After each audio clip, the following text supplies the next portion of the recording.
আজিৰ পৰা ব্লগিং কৰা ষ্টাৰ্ট দিলোঁ। তুমি ব্লগিং যে কৰিবা তোমাৰ কাৰণটো কি তাৰমানে ব্লগিং কৰা? কাৰণটো হয় মানে যেতিয়া মই ইনষ্টাত ইউটিউবত ষ্টৰি মানে ৰিল চিল চাই থাকোঁ, যেতিয়া স্ক্ৰল কৰোঁ তেতিয়াই ইমান মানুহ দেখা পাওঁ যে কোনোবাই বোলে পাহাৰত গ'ল সেইটো ব্লগিং কৰে, কোনোবাই বোলে কিবা খাবা গ'ল সেইটো ব্লগিং কৰে, তাৰে পিছত বোলে কাৰোবাই হাগবা গ'ল সেইটোও ব্লগিং কৰে। একবাৰ যাওঁতে আৰু কোনোবাই ব্লগিং কৰে নেকি? আৰে মই চাইছোঁ ন, মইহে জানো। হয় নেকি?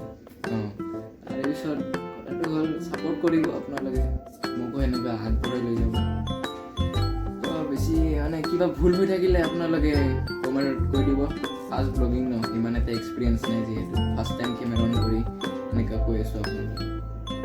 কিবা ভুল হ'লে কৈ দিব আপোনালোকে, কমেণ্টত জনাই দিব। আৰু তোমাৰ ইনষ্টাৰ নামটো কি আছিলে? মোৰ কৈ দিয়া। ইনষ্টাৰ নামটো হ'ল AZ Vlogs। ইউটিউব চেনেলটো খোলা নাই, খুলিম, আপোনালোকক লিংকটো দি দিম। AZ Vlogs। আৰু মোৰ ইনষ্টাত কোলাবৰেশ্যন কৰা থাকিব, চবেই যাই কিনে ফ'ল' মাৰি দিব। আৰু চবেই কিন্তু কমেণ্ট কৰি দিব। যদি কিবা ভুল হৈ যায় কমেণ্ট কৰি দিব।